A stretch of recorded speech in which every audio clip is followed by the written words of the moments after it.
16-year-old Susan Crandall was born in Sydney, New York. She has 2 brothers and 1 sister. Eventually, the Crandall family would move from New York to sunny St. Petersburg, Florida, which is near Tampa, Florida on the Gulf Coast.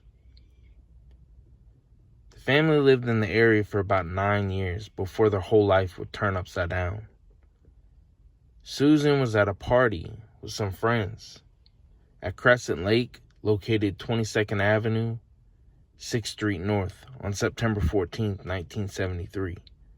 Susan would start to walk away from the party to get her purse from her friend's house that was nearby. Friends at the party would see Susan walking alone.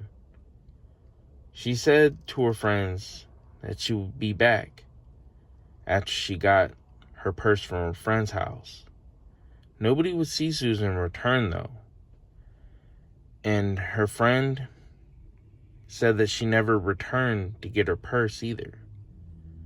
Nobody knows what happened to Susan until her remains will be found on October 30th, 1973, one source said, or October 13th, 1973, in a wooded area off 26th Ave and 34th Street South. One of the old newspapers I saw from 1973 mentions October 30th. The flyer on St. Petersburg website says the date of her remains were found on October 13th. Susan's death will be ruled as a homicide.